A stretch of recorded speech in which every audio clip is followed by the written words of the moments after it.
Estas manos, estas manos, estas manos. Amén. El tema que iniciamos en esta oportunidad, como ya fue anunciado, lleva por título La ruta submarina que lleva al cielo. Desde hace ya una semana y media que comenzamos a estudiar Apocalipsis, una carta de amor. Comenzamos a ver todo el proceso desde la rebelión de los ángeles en el cielo, comandados por el querubín grande cubridor Lucifer. Y todo lo que sucedió desde entonces, cómo el pecado vino a este mundo a traer dolor, sufrimiento, miseria y muerte. Pero nuestro Dios en el cielo decidió no quedarse inactivo, sino que puso en marcha un ambicioso y costoso plan de salvación que le costaría al cielo la vida del propio Hijo de Dios. Y Jesús vino a este mundo a dar su vida por nosotros. Y todo lo que ya hemos estudiado de cómo derrotó a Lucifer en la cruz, cómo le quitó la propiedad que tenía sobre nosotros, ese título de propiedad que tenía sobre nosotros, al dar su sangre por nosotros, al darse él mismo por nosotros, salvarnos. Y el dragón se llenó de ira y comenzó una guerra contra la iglesia, una guerra de persecuciones inicialmente, pero luego la mezcla del engaño con la verdad, lo cristiano con lo pagano, la mezcla. Y llegará el tiempo del fin donde va a tratar de imponer falsos mandamientos y todas estas cosas. Pero Cristo está a punto de venir a buscar a los que compró en la cruz. Y le dirá a sus ángeles, según lo hemos leído ya en temas anteriores, Salmo 55, juntadme mis santos. ¿Y cómo sabe él quiénes son sus santos? ¿Cómo él sabe quiénes son los de él? Porque hay un sellamiento previo. Y son sellados todos los siervos de Dios. ¿En dónde? En la frente. Pero queridos amigos, no sé cuántos de ustedes estarán listos para ese día y sean de ese grupo, como Jesús ordenará a sus ángeles, juntadme mis santos, los que hicieron conmigo pacto con sacrificio. Salmo 55. Y todos estos temas que estamos viendo hasta hoy y los que nos faltan de aquí al finalizar la serie, yo no sé cuántos de ustedes estarán durante estos días y estas noches con grandes preocupaciones, con ideas que van y vienen. Y la pregunta que golpea nuestra mente es: ¿y ahora qué voy a hacer?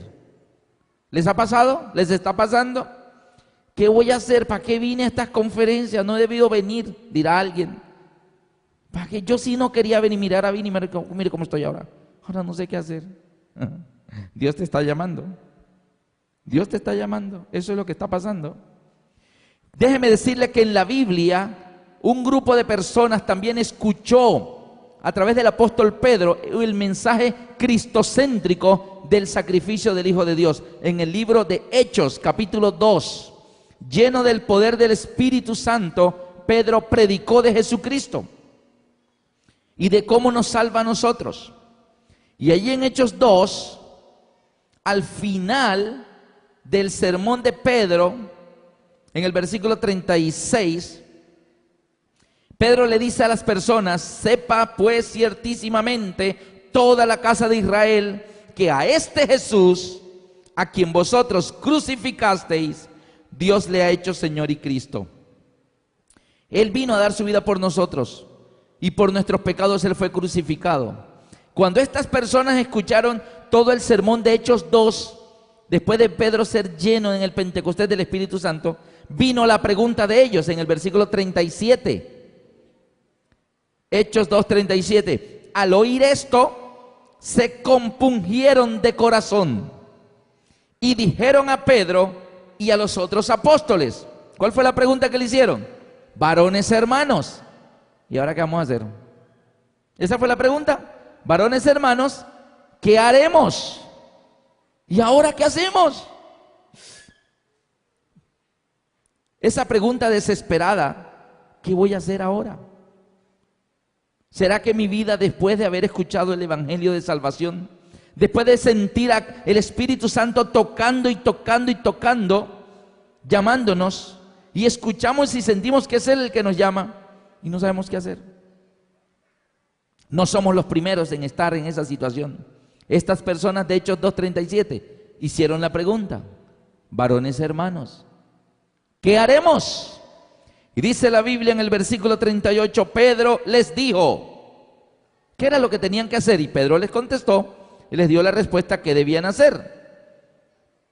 Y Pedro les dijo, ustedes tienen que hacer dos cosas.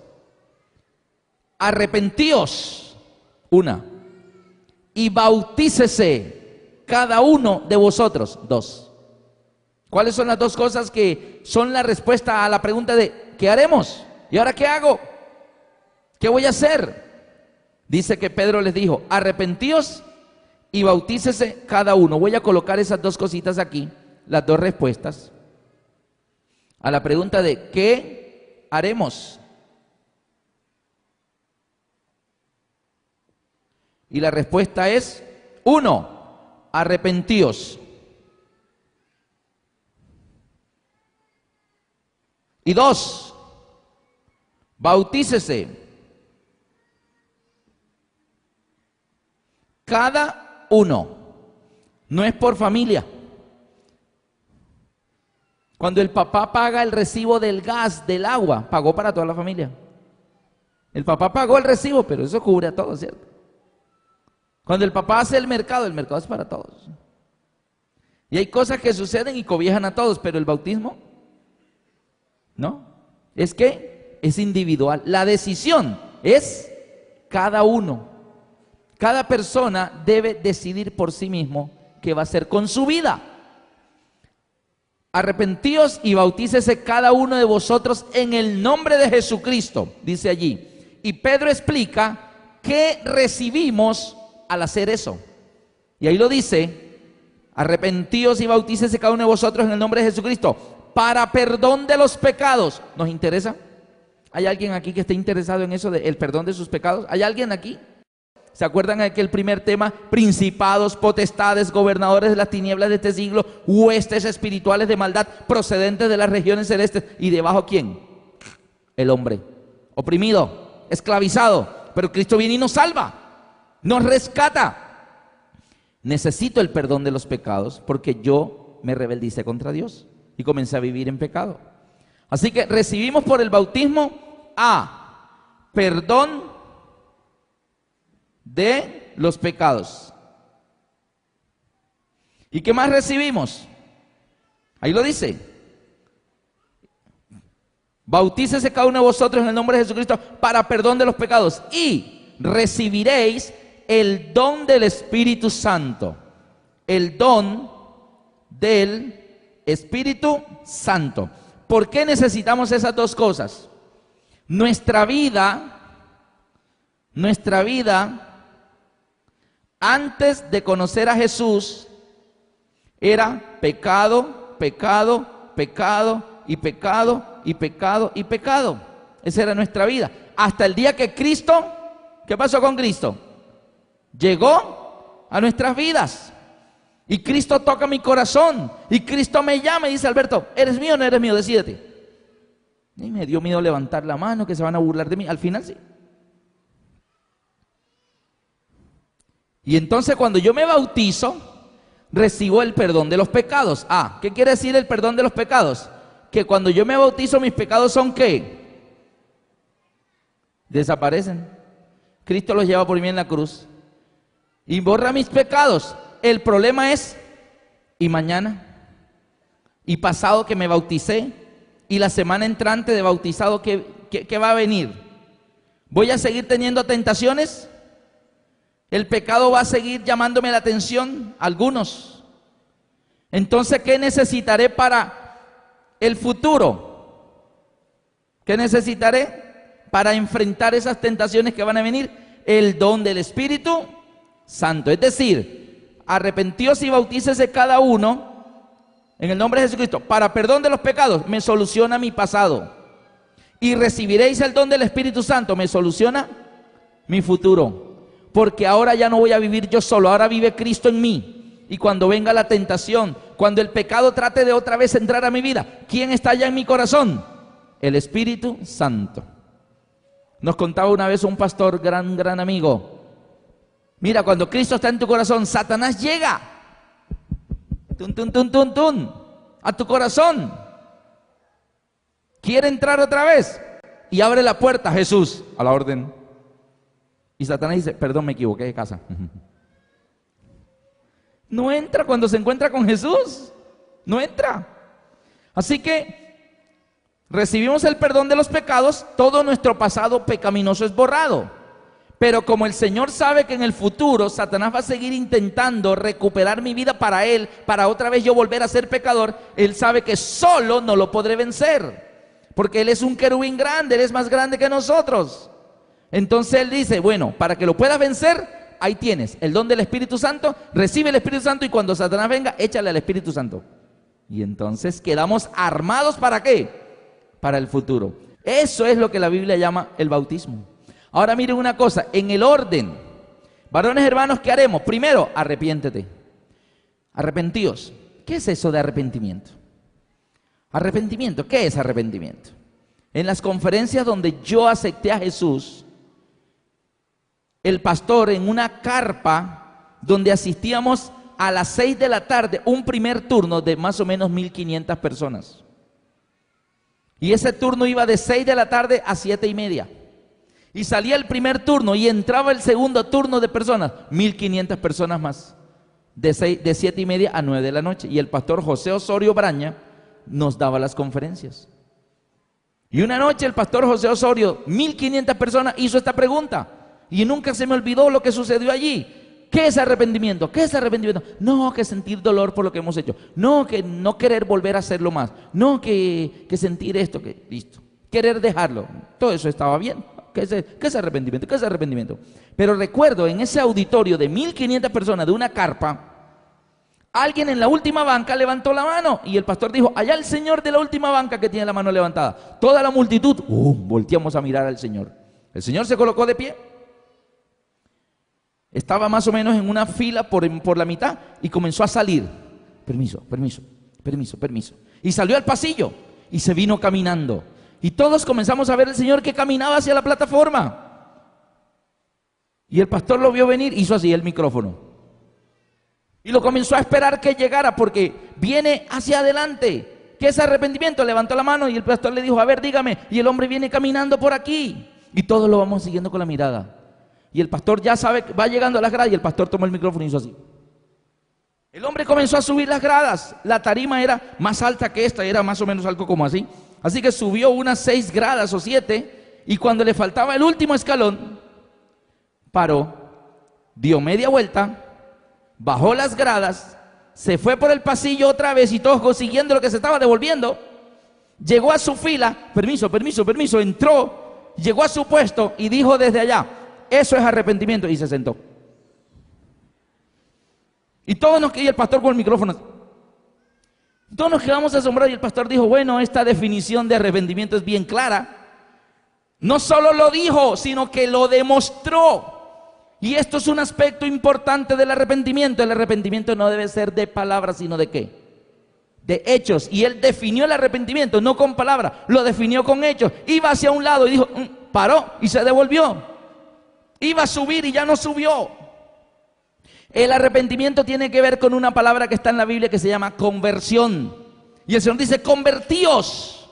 ¿Y qué es conversión? Queridos amigos, lo que pasa es que nosotros, nuestra vida antes de conocer a Jesús va hacia el mundo, lejos de Dios. Hacia el mundo, lejos de Dios. Más cerca del mundo, más lejos de Dios. Muy metido con el mundo, muy lejos de Dios. Esa es nuestra vida antes de conocer a Cristo. Y el Señor dice, convertíos de vuestros malos caminos. ¿Qué me está diciendo? ¿Conversión qué es? Cambia de dirección. Y entonces yo hago así. Y mi vida comienza ahora. Más lejos del mundo, más cerca de Dios. Más lejos del mundo, más cerca de Dios. Eso es arrepentimiento. ¿Qué hizo el hombre? Venía en una dirección, se arrepintió y se devolvió. Así que es necesario, varones hermanos, ¿qué haremos? Lo primero que tienes que hacer es arrepentirte. Sentir que por donde vamos no es. Estar seguros que así como vamos, por ahí no es. Eso es necesario. Si no sentimos eso, nuestra vida va a seguir hacia el más al mundo y estaremos allá felices. Arrepentíos. La segunda cosa, bautícese. Ahora, la palabra bautismo, lejos de lo que yo también desde muy niño aprendí, yo pensé que bautismo era ponerle nombre a alguien. Porque así lo escuchamos por la calle, ¿no? Ya nació el niño. Ajá, sí, ya nació. ¿Y ya lo bautizaste? Sí. ¿Qué nombre le pusiste? ¿Cierto que escuchamos eso? Pero en la Biblia, la palabra bautismo no significa eso. La palabra bautismo viene del original baptismo y significa sumergir en el agua. Es un acto simbólico determinado por Dios. A ver, Pedro le está diciendo a las personas que quieren saber qué van a hacer para ser salvos y Pedro les dice que hay que arrepentirse y que bautizarse. ¿El bautismo para qué es? Para el perdón de los pecados. En la Edad Media, la iglesia de la Edad Media, de la Edad Oscura, ya ustedes saben cuál, entre los grandes cambios que introdujo en la fe cristiana, introdujo bautizar bebés. Bebecitos recién nacidos, bautizarlos. La pregunta es, ¿para qué es el bautismo? Para perdón de los pecados. ¿De qué se puede arrepentir un bebé de mes y medio, 2 meses de nacido? ¿Está bien? No se arrepiente porque es un bebé, apenas no tiene conciencia. Así que para que haya bautismo, la persona tiene que ya estar consciente, debe ser una persona que sabe. Por eso en la Biblia encontramos a las personas bautizándose ¿a qué edad? Ya grandes. ¿Jesús a qué edad se bautizó? A los 30 años. Y no se comenzó a llamar Jesús a los 30 años. Y las personas que se bautizaron en el Pentecostés, dice que se bautizaron como 3,000 personas. ¿Ya tenían nombre? Sí, ya tenían nombre. Fue en la Edad Media en que se introdujo la creencia o la doctrina de bautizar bebés. No, el bautismo es un acto consciente de saber que estoy en pecado, preocupado que debo hacer algo para salir de eso, me arrepiento y recibo el perdón de los pecados, pero lógicamente que debe ser ya alguien con conciencia del bien y del mal. Pedro, ¿de dónde se inventó eso de bautizar? Pedro es el que está diciendo, bautícese cada uno. ¿De dónde habrá sacado Pedro que había que bautizarse? ¿De dónde lo sacó? Sigan conmigo en sus Biblias en Mateo 28. Mateo 28, 19 y 20, encontramos a nuestro Señor Jesucristo, justo antes ya de irse hacia el cielo, y Él los manda con una misión a los apóstoles y a los predicadores. Mateo 28, 19 y 20. Por tanto, id y haced discípulos a todas las naciones, bautizándolos en el nombre del Padre y del Hijo y del Espíritu Santo, enseñándoles que guarden todas las cosas que yo os he mandado. Y aquí yo estoy con vosotros todos los días hasta el fin del mundo. ¿De dónde sacó Pedro eso de que, señores, qué haremos? Bueno, arrepiéntense y bautícense. ¿De dónde sacó Pedro que había que bautizarse? ¿De dónde lo aprendió? ¿Quién fue el primero que dijo que había que ser bautizado para ser salvo? ¿Quién? Jesús.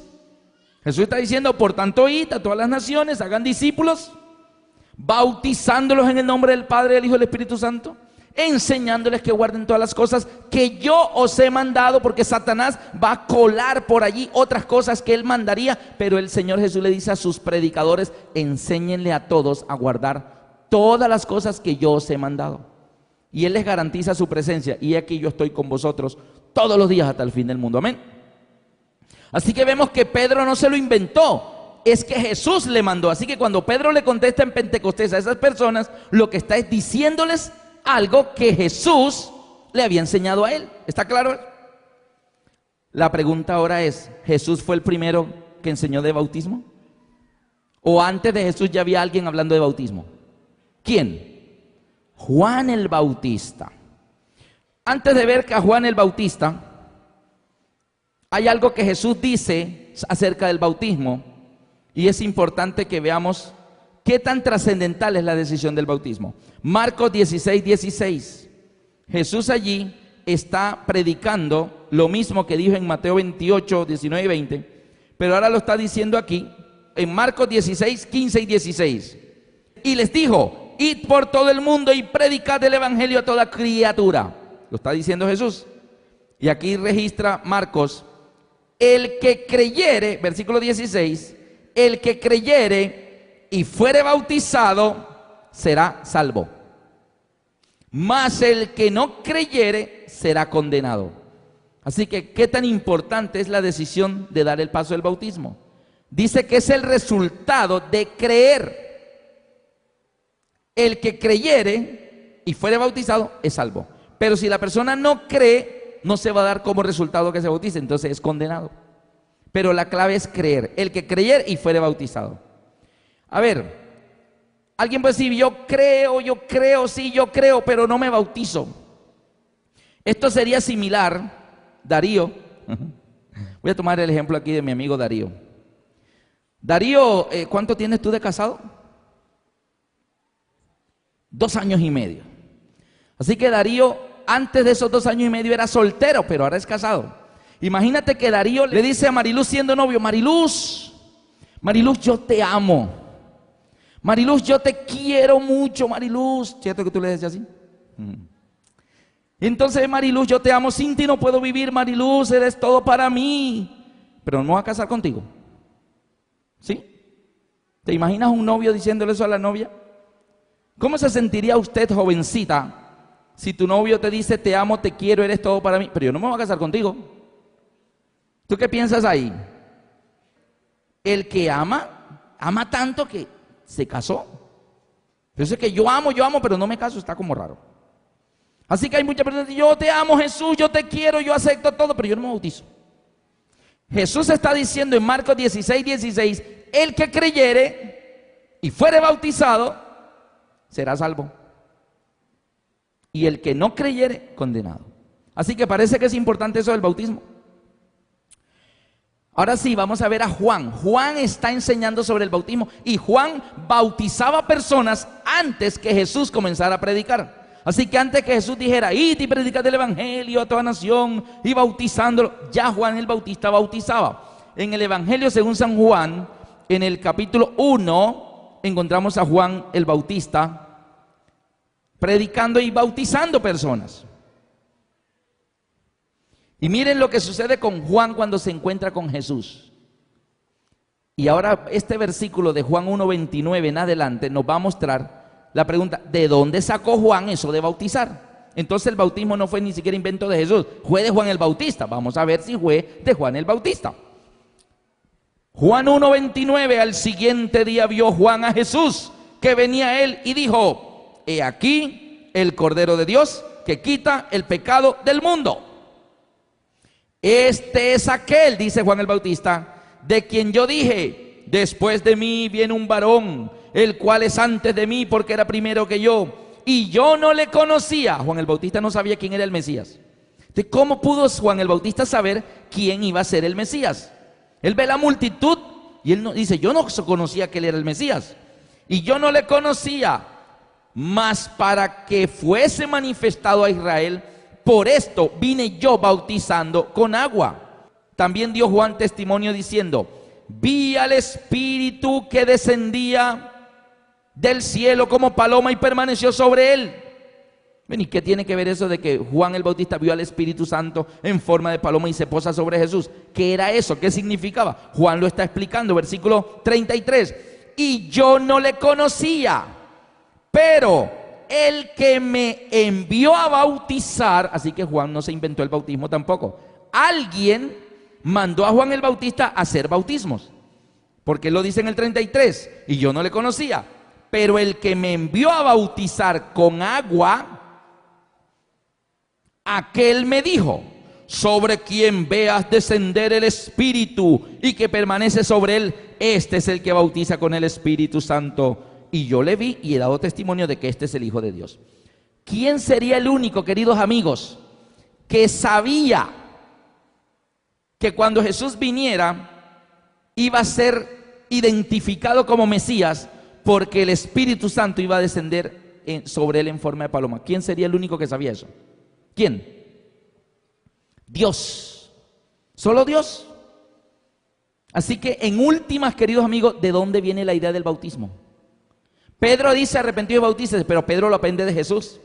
Y Jesús dice, hay que ir a todas las naciones bautizándolo en el nombre del Padre. Pero antes de Jesús ya Juan el Bautista bautizaba. Pero Juan el Bautista dice que a él el que le dijo, al que veas que desciende el Espíritu Santo en forma de paloma, ese es el que bautiza con Espíritu Santo y fuego. Entonces el único que podía saber eso era ¿quién? Dios. Así que, queridos amigos, esto de bautizarnos para ser salvos viene del propio Dios. Viene del propio Dios. Es Dios el que eligió que para ser salvo había que pasar por el procedimiento del bautismo. Nosotros no estamos en condiciones de elegir el medio de salvación. Yo les hago una preguntita. Imagínate que yo voy por el campo. Yo voy por el campo paseando, tan bonito esto aquí. Y de pronto no veo allí con el pasto un poco altito así, que hay un foso abierto de 12 metros de profundidad. Y yo me caigo y ¡pum! Y caigo allá abajo. 12 metros de profundidad y me golpeé por aquí, me doblé el tobillo, ¡ay! Y miro hacia arriba, 12 metros, ¿cómo salgo de aquí en el campo? Imagínate. ¿Y ahora cómo hago?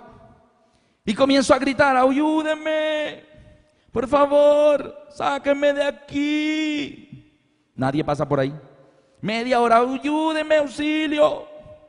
Y después de tanto gritar y gritar auxilio, alguien grita, ¿quién es? ¿Quién grita? Yo, ¿dónde estás que no te veo? En un hueco.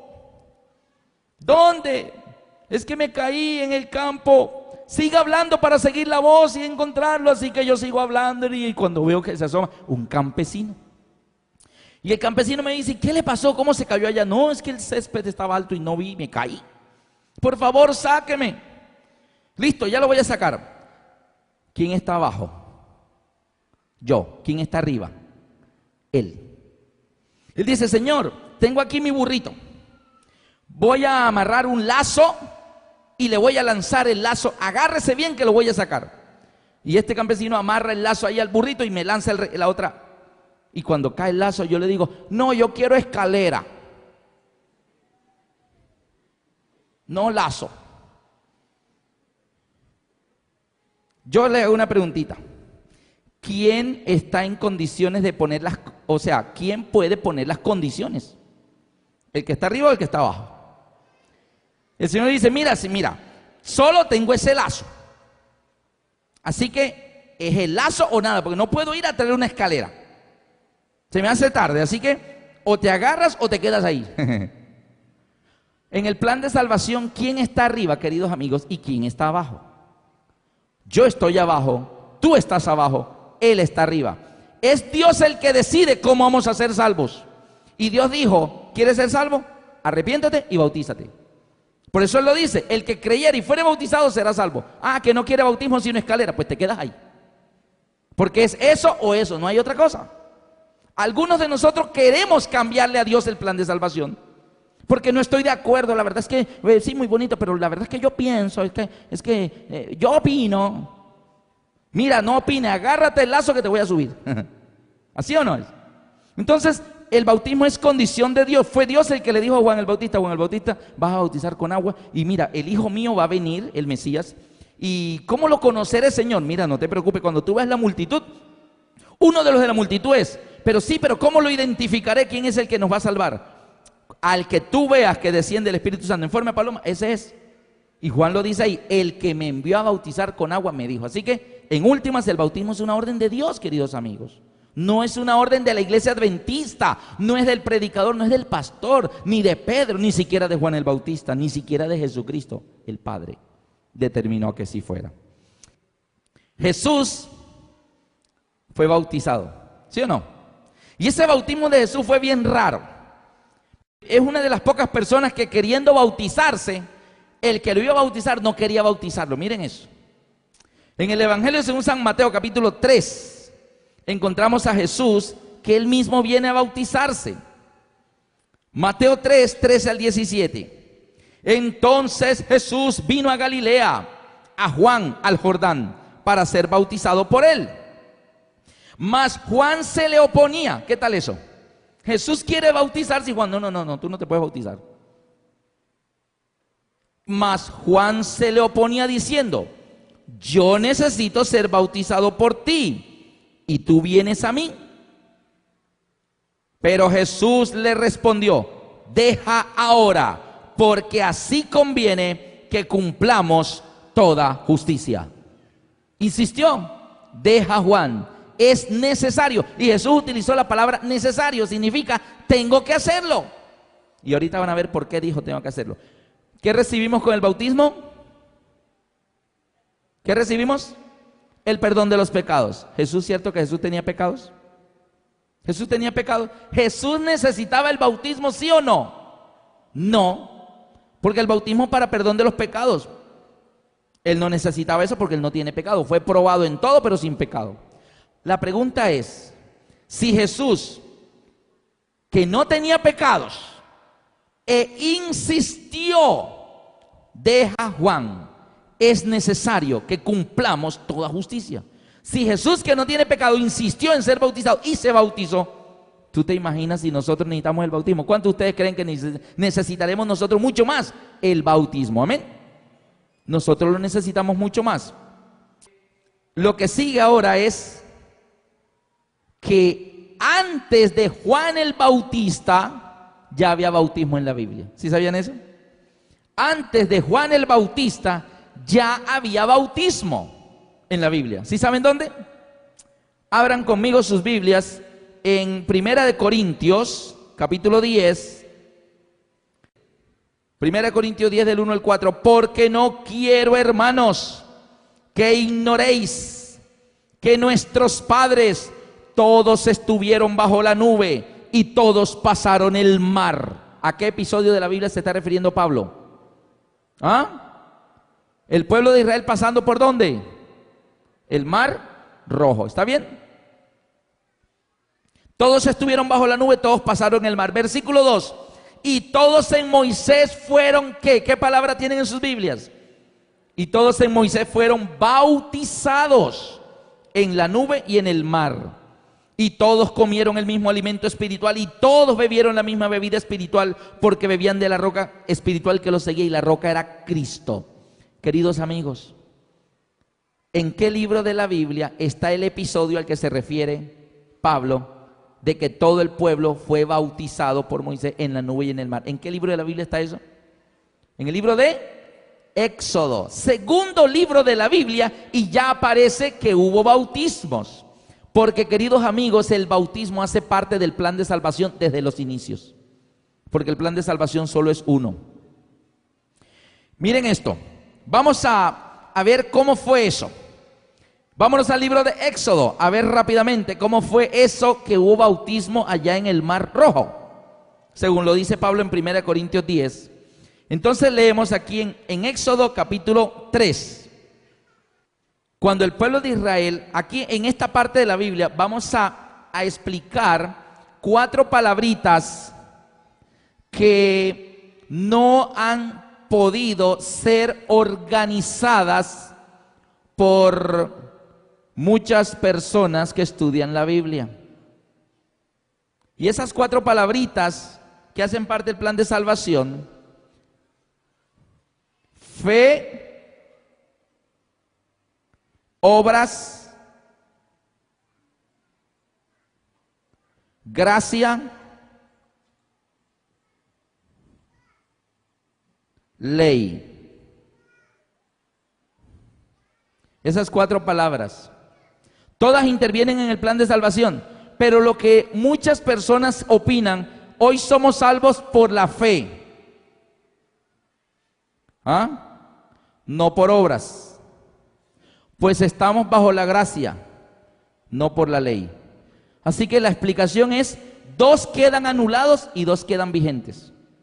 Ya no ley ni nada de obras, somos salvos por la gracia y por la fe. Creen en el Señor Jesucristo y ya, punto, con eso es suficiente. Y de los 4 términos se anulan 2 y los otros 2 quedan. Eso es lo que algunas personas piensan. Pero vamos a ver en este pasaje de Éxodo que así no es. Y vamos a ver si los 4 términos siguen vigentes. Ya pudimos ver en los temas anteriores de que la Biblia utiliza la palabra ley con ¿cuántos significados? 4 significados diferentes. El pueblo de Israel está esclavo en Egipto, 430 años ha vivido en Egipto, y de eso una buena parte ya eran esclavos. La generación que está viva vivían en una ciudad llamada Ramesés,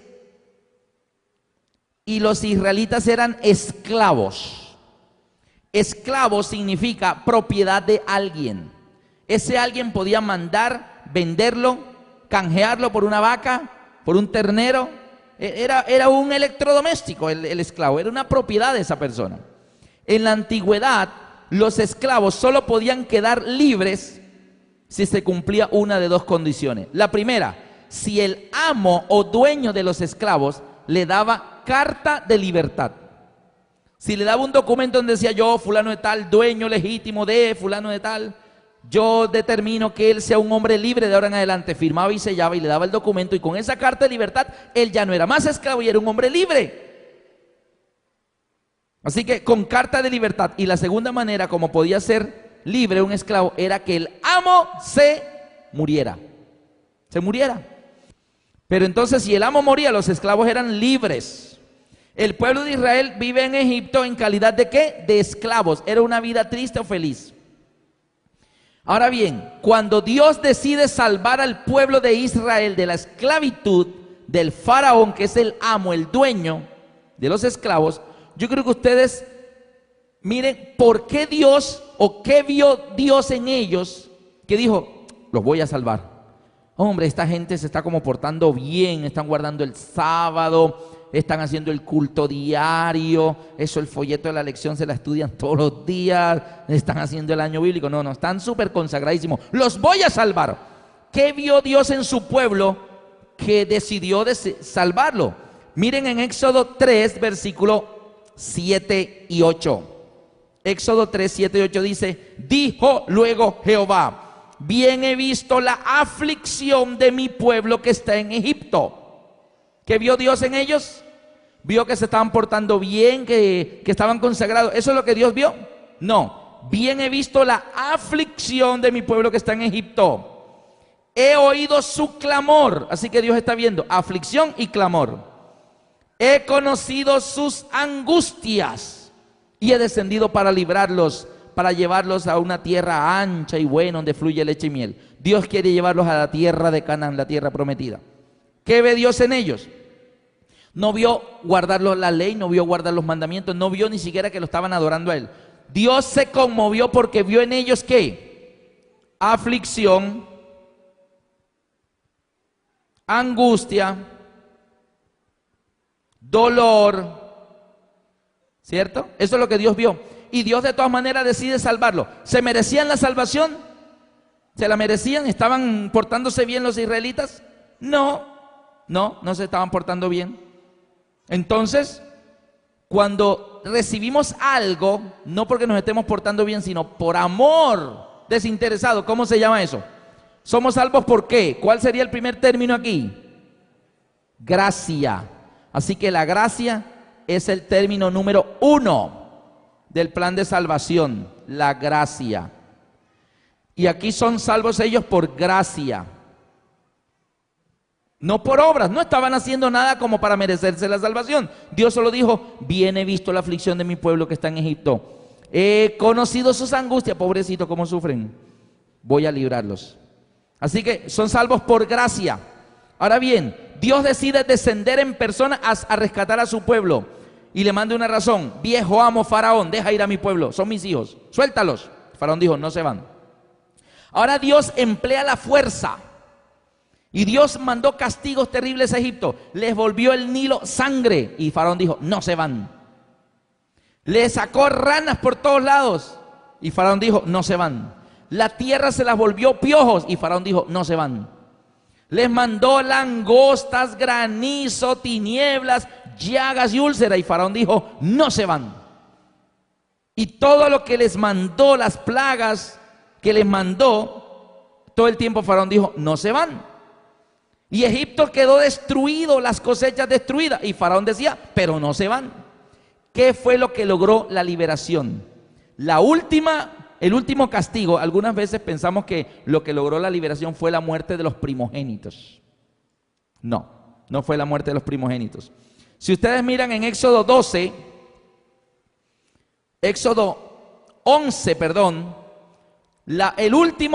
el último acto de Dios para liberar a su pueblo, Éxodo 11, 4 y 5. Dijo pues Moisés: Jehová ha dicho así: a la medianoche yo saldré por en medio de Egipto, y morirá todo primogénito de la tierra de Egipto. Todo primogénito se va a morir. Y dice, desde el hijo de Faraón que se sienta en su trono. Pregunto, ¿el hijo de Faraón era un egipcio o un hebreo? Era un egipcio. Así que desde el hijo de Faraón, un egipcio que se sienta en el trono, hasta el hijo de la sierva que está atrás del molino. ¿Quiénes eran siervos en Egipto? Los hebreos. Así que la sentencia de muerte de los primogénitos ¿es solo para los egipcios o es para todo el mundo? La sentencia es total. Todo primogénito se va a morir, desde los egipcios hasta los hebreos. Los israelitas: Señor, nosotros somos tu pueblo. Padre, ¿cómo vas a matar a nuestros niños, Señor? No, ¿cómo así que?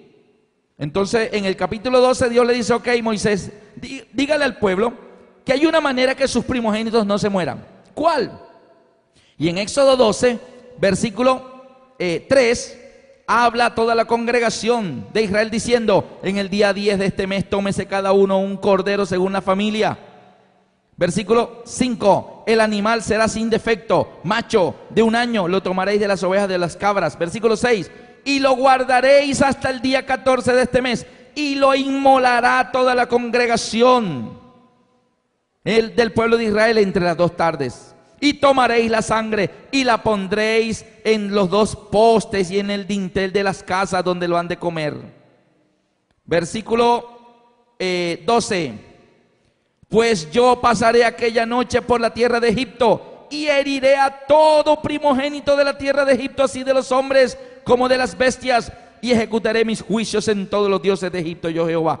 Y la sangre os será por señal en las casas donde vosotros estéis, y veré la sangre y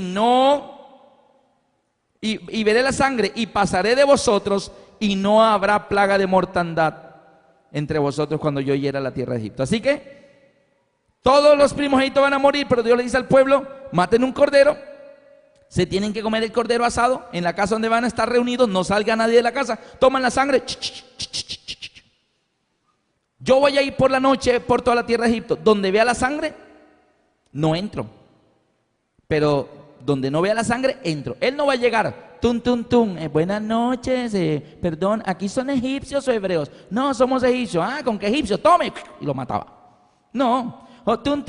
Sí, aquí son egipcios o hebreos. Somos hebreos, hijos de Abraham. Ah, bueno, disculpen, sigan cenando. Y entonces, si eran egipcios, los mataba y si eran... No. Él no mira si son egipcios o hebreos. Él dice: ¿está la sangre del cordero? No los mato. ¿No está la sangre del cordero? Los mato. No sé quién estará allá adentro.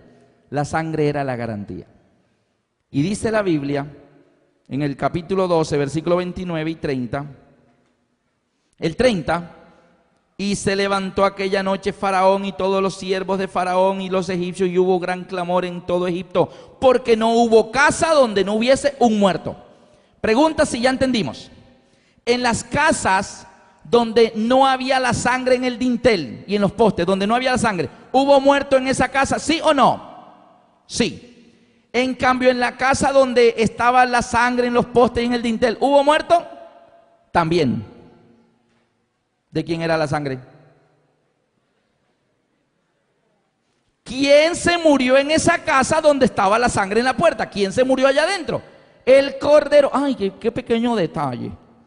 El cordero representa a Cristo. O sea, la sentencia de muerte no se detiene, se ejecuta igual. El plan de salvación consiste no en detener la sentencia de muerte, sino que cuando la sentencia viene, el que quitó el primogénito y se puso el cordero, y el cordero fue el que murió. Y cuando el cordero muere, dijo Faraón: váyanse. Queridos amigos, lo que nos da libertad a nosotros es cuando el cordero muere. Muere el cordero. Y el pueblo de Israel aceptó el cordero, y como lo aceptó, Faraón dijo: váyanse, y son libres. Y el pueblo de Israel se alistó al día siguiente. Vámonos, Moisés, somos libres al fin, qué bueno. Se alistaron las 12 tribus, sus estandartes. Y el pueblo sabía que la tierra prometida quedaba para allá. Así. Esta era la ruta que había que seguir para la tierra prometida. Y se alistaron mirando hacia el este. Y Moisés allá en la cola del campamento. Moisés, ponte adelante para que todos te vean y te sigamos. Y Moisés allá atrás en la última tribu. No, den media vuelta. Es para el otro lado. No, Moisés, la tierra prometida queda para allá. Sí, yo sé, pero es que ven esa nube que está ahí adelante, que va andando. Él nos va a guiar, es Dios, es el ángel de Jehová, Cristo. Yo no sé ustedes, pero yo me voy con la nube. Y Moisés comenzó a caminar en otra dirección. Y las tribus, pues vámonos con Moisés. Así que se fueron detrás, pero estaban yendo en una dirección. Aunque la tierra prometida quedaba para allá, el camino lo marcó hacia el sur. Y los trajo y los hizo acampar frente al mar Rojo. Y ellos iban caminando diciendo, oye, pero ¿para dónde vamos? La tierra prometida queda para allá. Yo no sé, pero el Señor nos está llevando para el otro lado. La ruta de la salvación no la marcas tú. ¿La marca quién? Dios. Y aunque ellos creían que era para allá, hay camino que al hombre parece que derecho, pero por ahí no es. Dios es el que sabe por dónde es. Y acamparon aquí. Ahora, el pueblo ya estaba libre, pero legalmente seguían siendo esclavos. ¿Por qué? Porque la única manera que un esclavo deja de ser esclavo es dos maneras. Que el amo le dé carta de libertad. ¿Faraón le había dado carta de libertad a los hebreos? No. Así que aunque están libres por acá, legalmente siguen siendo esclavos. Seguían teniendo un dueño. La otra manera es que el amo se muriera. Y ellos acampan aquí. Después de la muerte del cordero, ellos salen para acá y acampan aquí, y eso lo sabemos. Y estando ahí, Faraón se levantó, dijo, ¿qué hemos hecho? Vamos tras ellos. Alistó su caballería, 600 carros, afilaron las espadas, vamos a matarlos a todos. Y vienen en persecución contra los esclavos, no quieren dejarlos ir. El viejo amo, el dueño, no quiere dejarlos ir. Esto está representando que Dios nos libra de la esclavitud del pecado y nos quiere dar la salvación. Ahora, ellos eran esclavos de Faraón. ¿De quién somos esclavos nosotros? ¿O de quién éramos esclavos nosotros? ¿De quién? De Satanás. Yo quiero que miren en sus Biblias, en el libro de Ezequiel capítulo 29. Ezequiel 29, y ustedes van a ver allí a quién representa en este pasaje el Faraón. ¿A quién lo representa? Ezequiel 29, versículos 2 y 3. Ezequiel 29, 2 y 3 dice: Hijo de hombre, pon tu rostro contra Faraón, rey de Egipto, y profetiza contra él y contra todo Egipto. Y habla y di: así ha dicho Jehová el Señor, he aquí yo estoy contra ti, Faraón, rey de Egipto, el gran dragón. ¿Cómo está llamando en Ezequiel a Faraón? El gran dragón. ¿Por qué? Porque este episodio del Mar Rojo es una parábola también para mostrar en las generaciones futuras cómo Dios nos salva. Ellos huían de Faraón, los pecadores huimos de Satanás, el gran dragón. Yo estoy contra ti, Faraón, rey de Egipto, el gran dragón, que yace en medio de sus ríos, el cual dice: mío es el Nilo. Pues yo lo hice. Más mentiroso. ¿Él hizo el Nilo? No, Satanás es mentiroso y padre de mentira. Él no hizo el Nilo lo hizo Dios. Pero él le dice a la gente: yo lo hice. Y es mentiroso y padre de mentira. Ok, así que aquí tenemos la historia de Israel, pero es la historia nuestra. Nosotros huimos ¿de quién? Del gran dragón. Y llegamos a las aguas. ¿Qué representan las aguas? ¿Qué fue lo que dijo Pablo que pasaría aquí? Todos en Moisés serían ¿qué? Bautizados. Y vamos a ver si eso sucedió. Cuando están allí, ¿y ahora qué hacemos? Faraón los viene a matar. Faraón se pone furioso cuando ellos llegan al mar. El gran dragón se pone furioso cuando te ve contemplar la posibilidad de ir a las aguas bautismales.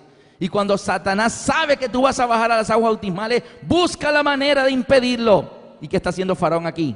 Trata de impedir que lleguen al mar.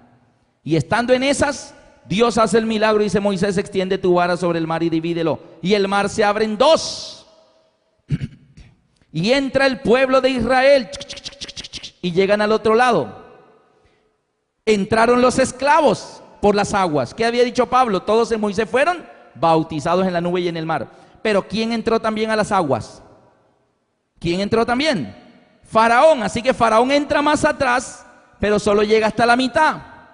No logra llegar al otro lado. Y Dios le dice: Moisés, extienda su vara sobre el mar. Y las aguas se hacen esto. Y se vuelve a cerrar el mar. ¿Y a quién sepultó? A Faraón. Se murió el amo. ¿Y qué pasaba con los esclavos cuando el amo moría? ¿Quedan cómo? Legalmente ya no son más esclavos. Entró un pueblo esclavo, salió un pueblo libre. Jesús dijo: conoceréis la verdad y la verdad os hará libres. Si el Hijo del Hombre os libertare, seréis verdaderamente libres. Queridos hermanos, en las aguas bautismales, Satanás pierde todo derecho legal sobre ti y sobre mí. Por eso es tan importante este paso. Por eso Jesús le dijo: Juan, no me impidas. Deja, Juan, es necesario que cumplamos toda justicia. Yo no quiero que en el juicio Satanás diga: Jesús es mío porque no se bautizó. No, no le voy a dar esa oportunidad. Yo también me voy a bautizar. Y pasó, no lo necesitaba, pero pasó por el bautismo. Y Faraón muere. Legalmente perdió el derecho sobre los esclavos. Ahora es un pueblo libre. Y cuando están de este lado, cantar. Moisés tuvo un especial. Cantó el cántico de Moisés y hubo gozo. ¿Y sabe por qué hubo gozo? Porque hay más gozo en el cielo por un pecador que se arrepiente que por 99 justos que no necesitan arrepentimiento. Después del bautismo hay mucho gozo. Y el pueblo está y dice: ay, Moisés, ya entendimos, Moisés. Claro, mano, es que usted no nos decía, nosotros íbamos marchando, oye, para el otro lado. Bueno, pero hubiéramos sabido a qué nos traía Dios aquí al Mar Rojo. Bueno, listo, ok, Moisés, ahora sí, vámonos para la tierra prometida. Y el pueblo se encamina y tratan de marchar para la tierra prometida. Y otra vez Moisés, allá en la cola del campamento: media vuelta, es para el otro lado. Moisés, dile a la nube que Canaán queda para el otro lado. Yo no sé ustedes, pero yo me voy con la nube. Y ahora la nube encaminó el pueblo, en vez de ir a la tierra prometida, los llevó hacia el sur otra vez, más al sur cada vez. La ruta la marca Dios, no nosotros. Él sabe lo que está haciendo con nuestra vida. Él sabe por qué nos dice por allá. Y cuando los trajo al sur, ¿los trajo a dónde? A una montaña que se llama ¿cómo? Sinaí. ¿Y qué les dio allí? Las tablas de la ley 1, 2, 3, 4, 5, 6, 7, 8, 9 y 10. En el monte Sinaí. Ahora una cosita. En Egipto, siendo ellos aún esclavos, el Cordero murió por ellos, ¿sí o no? Romanos 5, 8 me parece, o 8, 5 dice: Dios muestra su amor, Romanos 5:8, Dios muestra su amor para con nosotros, en que siendo aún pecadores, Cristo murió por nosotros. Dios muestra su amor por el pueblo de Israel, que siendo aún esclavos, el Cordero murió por ellos y les dio la libertad. Aceptaron la muerte del Cordero y fueron bautizados. ¿Fueron qué? Salvos. El que creyere en el Cordero y es bautizado, es salvo, libre. ¿Se dan cuenta la ruta? ¿Por qué Dios la marca así? El que creyere y fuere bautizado es salvo. Pero el que no creyere, no creyó en el Cordero, no mató el Cordero, no hubo sangre en la puerta, es condenado. El ángel entró y lo mató. Pero el que creyó en el Cordero fue salvo, no murió, el Cordero murió por él. Y eso lo llevó al siguiente paso, el bautismo. El que creyere y fuere bautizado es salvo. Ahora estos 4 términos. La salvación es por gracia, tenemos la primera. ¿Cuál será el que va aquí? En el momento del bautismo, el paso del Mar Rojo. Busquen conmigo el libro de Hebreos, capítulo 11, versículo 29. Mire qué pasa en el Mar Rojo. Hebreos 11, 29. Por la fe pasaron el Mar Rojo como por tierra seca, e intentando los egipcios hacer lo mismo, fueron ahogados. ¿Por qué fue que ellos entraron en el Mar Rojo? ¿Por la qué? Por la fe. Aquí, así que aquí es gracia. ¿Y en el Mar Rojo qué es? Fe. Fe. Así que el número 1 es la gracia, el segundo es la fe. Segundo, tienen un orden. Somos salvos por gracia y somos bautizados por fe. Y vamos apenas por ese punto del plan de salvación. Ahora bien, el que creyere en el Cordero, aquí se cumple la muerte del Cordero, pero en el Mar Rojo se cumple el bautismo. ¿Está bien? Terminan acá, van al Sinaí, Dios les instruye y les orienta. ¿Qué palabrita de las que quedan allá va aquí? Ley. Entonces la ley es la número 3. ¿Por qué Dios les da la ley ahora? Antes de llevarlo a morar a la tierra prometida, dice, un momentito, antes de que se me vayan allá a vivir en esa tierra buena, ancha, que fluye leche y miel, tengo que darles un curso intensivo de vida cristiana. Porque ustedes nacieron en Egipto, esclavos, por lo tanto su estilo de vida es egipcio, la música que les gusta es la música egipcia, la comida que les gusta es la comida egipcia, las costumbres son egipcias, celebran las fiestas egipcias, mejor dicho, paganismo. Entonces yo necesito, antes, los estoy haciendo libres, pero antes de llevarlos a donde van a vivir bien rico, tengo que darles un curso intensivo de vida cristiana. Y es lo que nos dice el libro de Levítico 18, 3 y 4. Levítico 18, 3 y 4. ¿Voy muy rápido? ¿Estamos aquí? Levítico 18, 3 y 4 dice el Señor: no haréis como hacen en la tierra de Egipto, en la cual morasteis, ni haréis como hacen en la tierra de Canaán, a la cual yo os conduzco, ni andaréis en sus estatutos. Dios los va a sacar de una tierra pagana para llevarlos a otra tierra pagana. ¿Cómo va a ser el modo de vida de ellos? Entonces Dios le dice, ok, yo los saco de la vida pagana de Egipto, los traigo aquí, les enseño la vida cristiana y ahora sí los llevo acá para que no se les peguen las malas costumbres de los cananeos y vivan diferente a ellos. Ustedes no van a vivir ni como acá ni como acá. Por eso les da la ley. Y le da una cantidad de leyes, le da leyes sanitarias, que cuando la mujer salga en embarazo, que cuando la menstruación, que no vea la desnudez de la mamá, todo eso eran inmoralidades que vivían en el paganismo antes. Ahora no, ahora hay que vivir mejor, la mujer no vestirá ropa de hombre, el hombre no vestirá ropa de mujer, refiriéndose. Entonces les está enseñando una cantidad de cosas, un modo de vivir diferente. Pero además aquí en el monte Sinaí, antes de partir, el Señor le dice a Moisés en Éxodo 25, 8 y 9, y harán un santuario para mí, y yo habitaré en medio de ellos.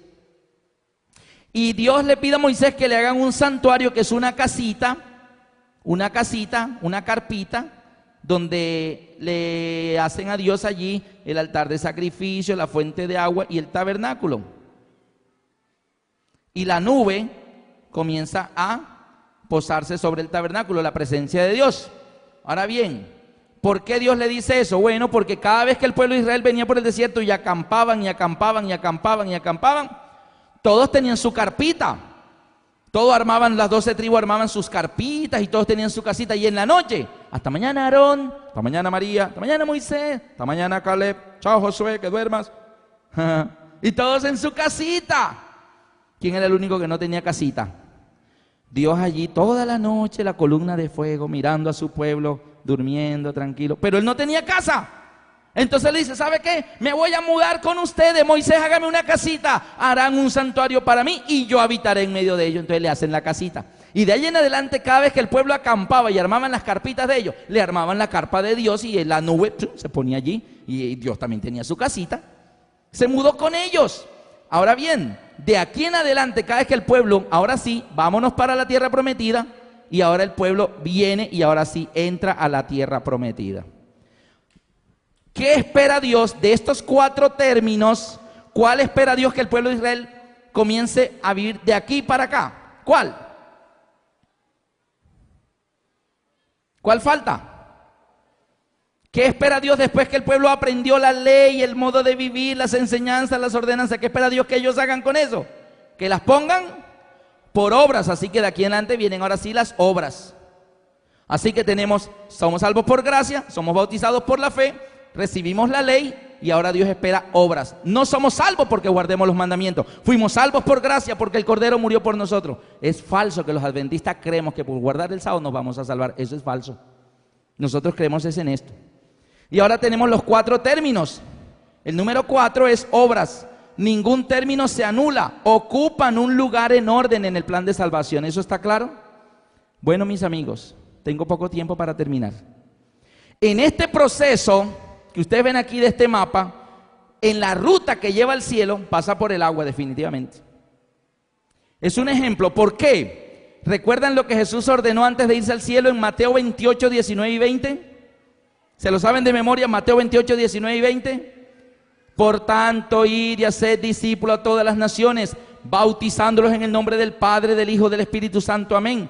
enseñándoles que guarden todas las cosas que yo os he mandado. Y aquí yo estoy con vosotros todos los días hasta el fin del mundo. ¿Quieren ver a Mateo 28, 19 y 20 aquí? Mírenlo. Moisés, vaya a Egipto. Por tanto, id a todas las naciones y haced discípulos. ¿Qué es un discípulo? Un discípulo es el que sigue a otro. Moisés, haz que te sigan. ¿El pueblo siguió a Moisés? Sí. Por tanto, id y haced discípulos, bautizándolos en el nombre del Padre, del Hijo y del Espíritu Santo. Amén. ¿Qué viene después? Enseñándoles que guarden todas las cosas que yo os he mandado. Y he aquí, yo estoy con vosotros, se mudó con ellos todos los días. ¿Hasta dónde? Hasta el fin del mundo. El plan de salvación de Éxodo, de Génesis, de Juan, de Apocalipsis es el mismo. Dios no lo cambia, es el mismo. ¿Y la ruta pasa por dónde? Por el agua. Es en las aguas bautismales donde Satanás pierde todo derecho sobre nosotros. En primera de Pedro 2, 21, termino con esto, el apóstol Pedro dice que Jesús nos dio ejemplo para que sigamos sus pisadas. Ahora miren esto. Este es el santuario. Lo voy a dibujar en azul. El tabernáculo estaba acá, donde Dios moraba. Aquí estaba la fuente de agua. Y aquí estaba el altar de sacrificios, donde moría ¿quiénes? Los corderos. ¿Está bien? Donde el cordero moría, aquí se derrama su sangre. Aquí se derrama su sangre. La sangre del cordero es derramada allí. Y después del altar de sacrificio donde el cordero moría, en el tabernáculo, en el santuario, lo que venía era la fuente ¿de qué? De agua. Así que la sangre, el agua y allá. ¿Qué se manifestaba al fondo? Allá al fondo, lo más al fondo del santuario, ¿qué era lo que había? El arca. ¿Y qué se manifestaba encima del arca en medio de los querubines? La presencia de Dios. Allá está la presencia de Dios, ¿cierto? ¿Está claro?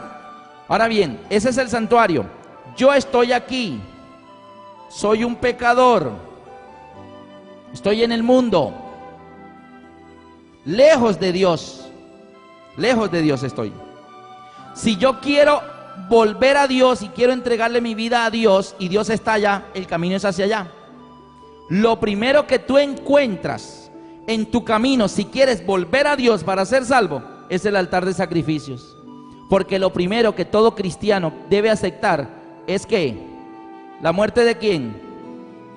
De Cristo por nuestros pecados, que está representado en el altar de holocausto, ¿sí o no? Ahora bien, yo estoy en el mundo en pecado y Marcos 16, 16 dice, el que creyere, ¿en qué? En el Cordero, en la muerte del Cordero. El que creyere y fuere bautizado, ¿será qué? Salvo. ¿Está claro ahí la ruta? Pasa por el agua la ruta. Había una fuente de agua después del altar de sacrificio. ¿Qué quería decir esa agüita allí? Que para ir a Dios hay que pasar por la cruz y por el agua. El que creyere fuera bautizado es salvo.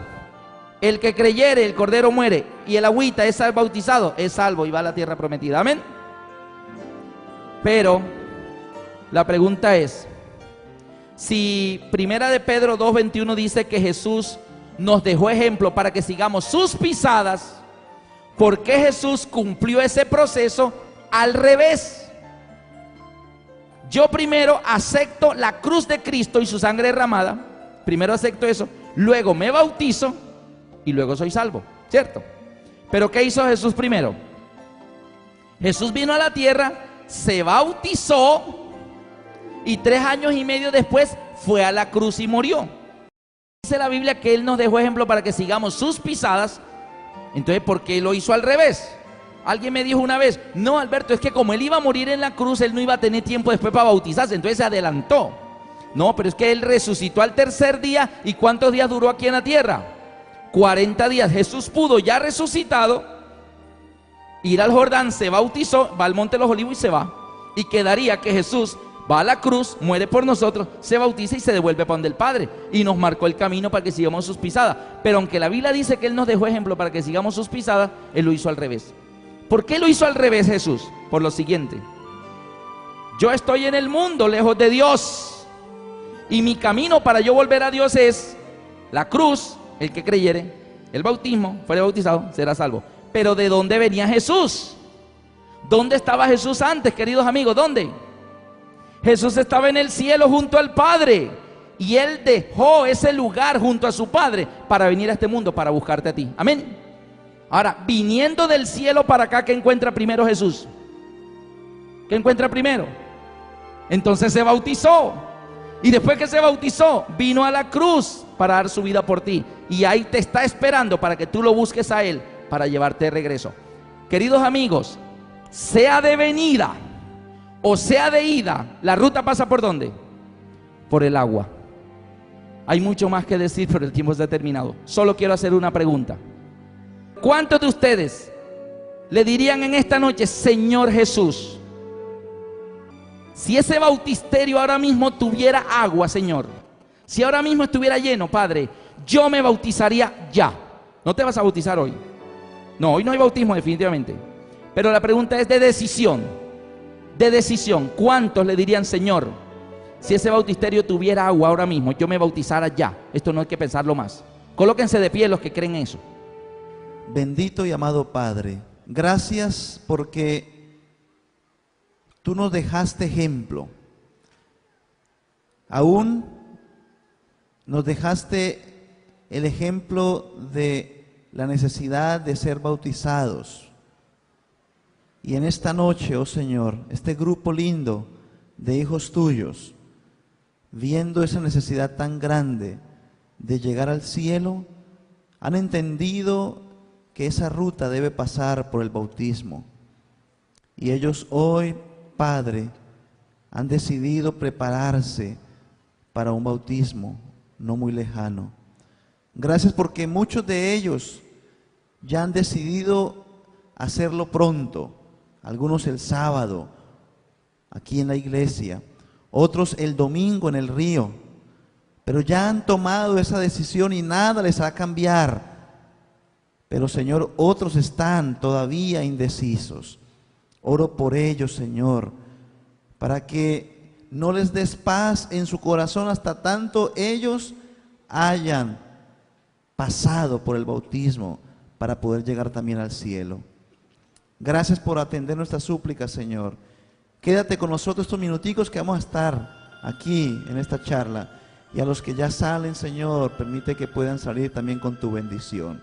En el nombre santo de Jesús te lo pedimos. Amén.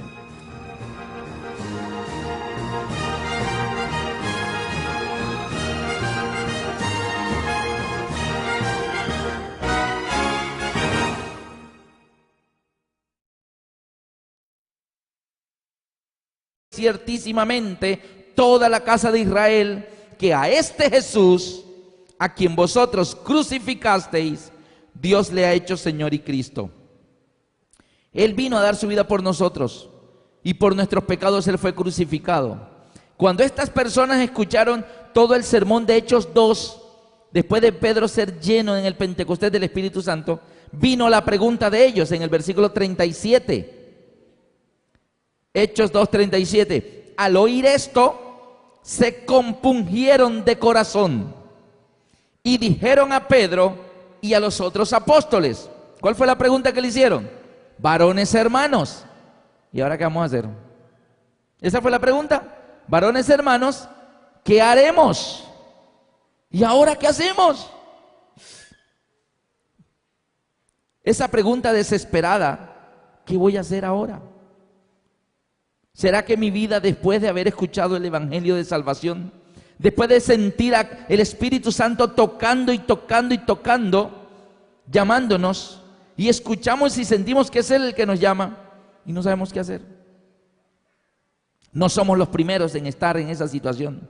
Estas personas de Hechos 2:37 hicieron la pregunta: varones hermanos, ¿qué haremos? Y dice la Biblia en el versículo 38, Pedro les dijo ¿qué era lo que tenían que hacer? Y Pedro les contestó y les dio la respuesta que debían hacer. Y Pedro les dijo: ustedes tienen que hacer dos cosas. Arrepentíos, una, y bautícese cada uno de vosotros. Dos. ¿Cuáles son las dos cosas que son la respuesta a la pregunta de ¿qué haremos? ¿Y ahora qué hago? ¿Qué voy a hacer? Dice que Pedro les dijo, arrepentíos y bautícese cada uno. Voy a colocar esas dos cositas aquí, las dos respuestas a la pregunta de ¿qué haremos? Y la respuesta es, 1, arrepentíos. Y 2, bautícese. Cada uno. No es por familia. Cuando el papá paga el recibo del gas, del agua, pagó para toda la familia. El papá pagó el recibo, pero eso cubre a todos, ¿cierto? Cuando el papá hace el mercado es para todos. Y hay cosas que suceden y cobijan a todos, pero el bautismo, ¿no? Es que es individual. La decisión es cada uno. Cada persona debe decidir por sí.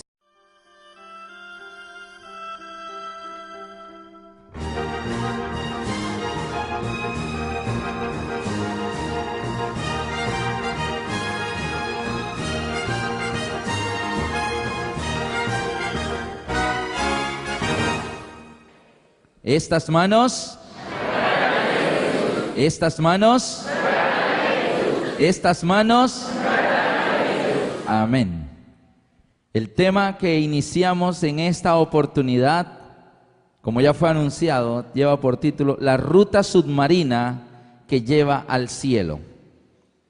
Desde hace ya una semana y media que comenzamos a estudiar Apocalipsis, una carta de amor.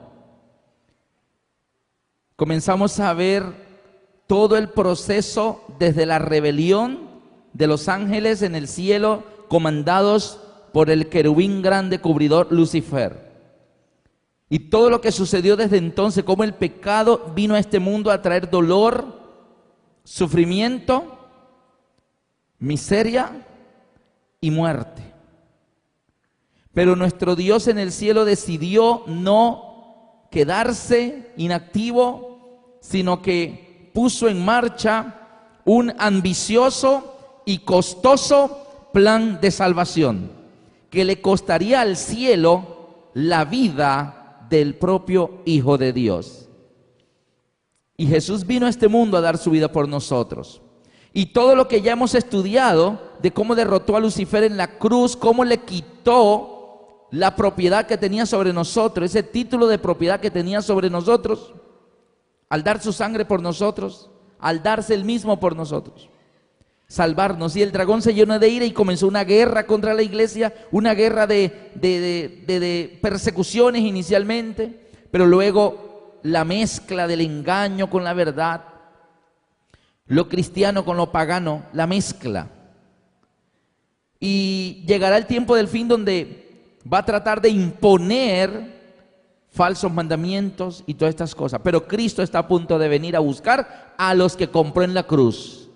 Y le dirá a sus ángeles, según lo hemos leído ya en temas anteriores, Salmo 55, juntadme mis santos. ¿Y cómo sabe él quiénes son sus santos? ¿Cómo él sabe quiénes son los de él? Porque hay un sellamiento previo. Y son sellados todos los siervos de Dios. ¿En dónde? En la frente. Pero queridos amigos, no sé cuántos de ustedes estarán listos para ese día y sean de ese grupo, como Jesús ordenará a sus ángeles, juntadme mis santos, los que hicieron conmigo pacto con sacrificio. Salmo 55. Y todos estos temas que estamos viendo hasta hoy y los que nos faltan de aquí al finalizar la serie, yo no sé cuántos de ustedes estarán durante estos días y estas noches con grandes preocupaciones, con ideas que van y vienen. Y la pregunta que golpea nuestra mente es, ¿y ahora qué voy a hacer? ¿Les ha pasado? ¿Les está pasando? ¿Qué voy a hacer? ¿Para qué vine a estas conferencias? No he debido venir, dirá alguien. Para que yo sí no quería venir, mire, ahora vine y mire cómo estoy ahora. Ahora no sé qué hacer. Dios te está llamando. Dios te está llamando. Eso es lo que está pasando. Déjeme decirle que en la Biblia un grupo de personas también escuchó a través del apóstol Pedro el mensaje cristocéntrico del sacrificio del Hijo de Dios. En el libro de Hechos, capítulo 2, lleno del poder del Espíritu Santo, Pedro predicó de Jesucristo y de cómo nos salva a nosotros. Y allí en Hechos 2, al final del sermón de Pedro, en el versículo 36, Pedro le dice a las personas: sepa pues